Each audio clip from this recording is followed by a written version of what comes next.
Level 1. The linear illusion. You sit at your kitchen table with a calculator. You decide to start saving $500 a month. Your brain instantly does the math. $6,000 a year. In 10 years, you will have $60,000. It feels excruciatingly slow. You look at the prices of houses, the cost of living, and that $60,000 feels like a drop in the ocean. The climb seems too steep, so you close the calculator, feeling defeated before you even begin. Your brain is functioning exactly as it evolved to. Human beings evolved to track animals and gather berries. We are strictly linear thinkers. But Goldyolk doesn't build wealth linearly. He knows your brain cannot intuitively comprehend exponential growth. He knows you cannot visualize how that $500 a month properly invested becomes $100,000, then $300,000, then $1 million as the interest begins earning its own interest. Because you can't see the end of the curve, you abandon the journey on day one. Goldyolk's money rule. The human mind projects the future linearly. Capital grows exponentially. The system relies on your biological inability to imagine the hockey stick curve. You quit because you measure a 30-year process with a 30-day mindset. Level 2. The action bias. You open a brokerage account and buy a solid index fund. 6 months later, it goes up 12%. You feel like an absolute genius. Your hands start to itch. I should sell now to lock in these profits, you tell yourself. Then I'll wait for a dip and buy back in. You hit the sell button. You feel productive. You feel like a savvy trader actively managing your destiny. But every time you hit that button, Goldyolk wins. He designed the trading apps with bright colors, confetti, and push notifications to trigger your action bias. He wants you to trade. Every time you sell, you trigger a taxable event, slicing a chunk of your capital and handing it to the government. You pay a spread. You reset your compounding clock back to zero.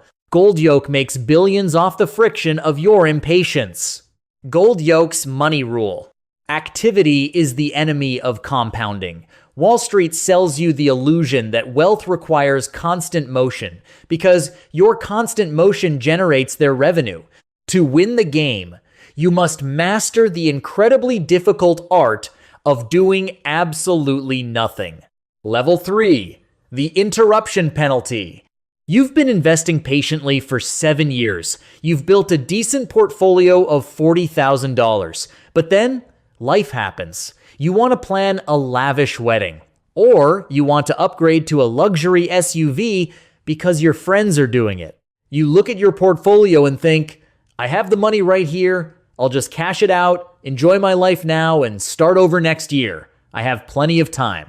You didn't just spend $40,000. You murdered your financial timeline. Compounding is heavily backloaded. 90% of the wealth is generated in the last 10% of the time. By liquidating your assets in year 7, you amputated the exact capital that would have snowballed into $500,000 by year 30. Goldyolk relies on you prioritizing short-term social status over long-term mathematical certainty. Goldyolk's money rule. Capital must remain completely uninterrupted to compound. Society engineers expensive, highly emotional life milestones specifically to tempt you into resetting your wealth timeline. You aren't paying for a car. You are aborting your future freedom. Level 4. The fee friction. You realize you need professional help. You put your money into a mutual fund managed by a guy in a tailored suit. He promises to manage your investments for a tiny 2% annual fee. You do the mental math. If I make 10%, giving him 2% leaves me with 8%. That's totally fair. He's the expert. It sounds fair until you understand exponential math. Over 30 years, that tiny 2% fee doesn't just take 2% of your money. Because it is siphoned off every single year, it destroys the compounding effect on that stolen money. Over 3 decades, that harmless 2% fee will devour nearly 40% of your total potential wealth. Goldyolk doesn't need to beat the market. He just needs you to be bad at math. Goldyolk's money rule. Management fees are an invisible tax on financial illiteracy. The financial industry does not compound your wealth. It compounds its own wealth by slowly, mathematically parasitizing yours. Level 5. The dopamine deficit. You are doing everything right. You are investing in broad index funds, but it is so incredibly boring. You open Twitter and see a 9-year-old who made $2 million overnight trading crypto or penny stocks. You feel a sickening wave of FOMO, fear of missing out. Your slow, patient path suddenly feels stupid. You withdraw your stable funds and throw them into the newest, highly leveraged, speculative asset. Goldyolk built the media apparatus to amplify the lottery winners and bury the millions of losers. He knows your brain craves dopamine. Compounding offers zero dopamine. It is like watching a tree grow. By weaponizing your jealousy and boredom, he baits you out of a mathematically guaranteed victory and drags you into a casino where he controls the odds. Goldyolk's money rule. True wealth creation is agonizingly boring. If your investing feels exciting, you are not building wealth. You are buying entertainment, and the ticket price is your entire financial future. Level 6. The volatility shakeout. A global crisis hits. The news cycle is terrifying. Headlines scream economic collapse.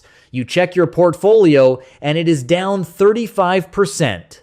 Years of your hard-earned progress seem to have vanished in a month.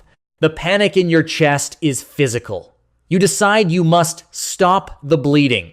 You sell your assets at the very bottom, converting a temporary paper decline into a permanent, devastating reality. Goldyolk was waiting for this exact moment. Volatility is not a glitch in the system. It is a feature. It is a psychological stress test designed to violently shake weak, impatient hands out of the market. When you panic and sell at a 35% discount, Goldyolk is the one buying your assets. He patiently absorbs your terror, knowing the market always recovers. Goldyolk's money rule.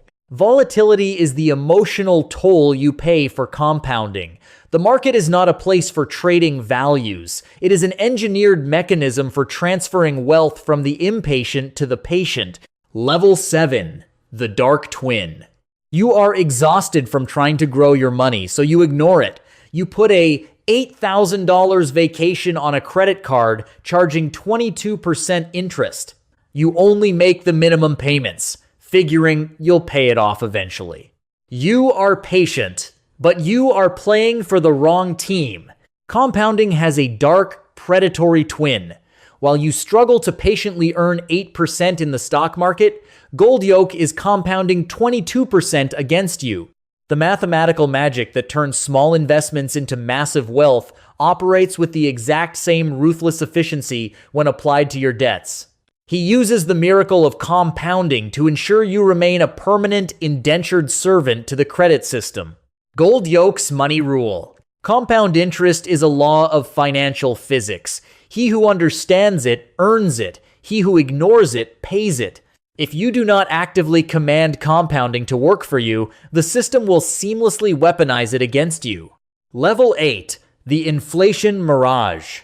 You decide to be conservative. You are terrified of losing money, so you put all your savings $100,000 into a checking account yielding 0, or a safe bond yielding 1%. You tell yourself you are being patient. You are protecting your principal. You feel disciplined and safe. But patience without yield is just slow, comfortable financial suicide. Goldyolk engineered the fiat currency system to lose 2% to 4% of its purchasing power every single year.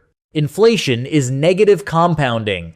If you hide your money under a mattress for 20 years, the numbers on the paper remain the same, but the reality of what those numbers can buy has been halved. You confused safety from volatility with safety from depreciation. Goldyolk's money rule. Hoarding cash is not patience. It is financial atrophy. You must tie your capital to productive, compounding assets, or the silent, invisible tax of inflation will slowly erase your life's work. Level 9. The generational horizon.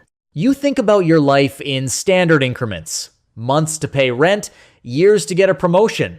You want to be rich by 35 or 40. You are sprinting on a treadmill, exhausted, measuring your success by what happens next quarter. Your timeline is tragically short. Goldyolk thinks in decades and centuries. He doesn't panic during a 3-year recession because his trusts are structured to compound long after he is dead. Because his horizon is infinitely longer than yours, he can endure more volatility, ride out market crashes, and let the mathematical curve bend upward. You constantly lose to him because you are playing a short game of survival against an opponent playing a forever game of math. Goldyolk's money rule. The raw power of compounding is strictly capped by your time horizon. The wealthy do not measure success by the balance at the end of the year, but by the generational empire built by the end of the century. Level 10. The avalanche. You survived. You didn't panic sell. You ignored the dopamine traps, minimized fees, and let the money sit for 25 years. Suddenly, you look at your account. In a single, entirely average year, your portfolio generated more money in passive returns than you earned in an entire decade of breaking your back at your corporate job. The money has become an independent, self-replicating organism. It no longer needs you. This is the endgame Goldyolk never wanted you to reach. The entire financial matrix was built to keep you impatient, keep you trading, keep you interrupting the curve. He needed you locked in the cycle of exchanging your finite time for capital. But by doing absolutely nothing, holding fast, and letting time do the heavy lifting, you achieved escape velocity. Goldyolk's ultimate rule. Compounding is the ultimate escape velocity from the labor machine. At the end of the curve, your capital outworks your physical body. You stop working for the system, and the system finally, inevitably, starts working for you. Patience is not just a virtue. It is the only viable exit strategy.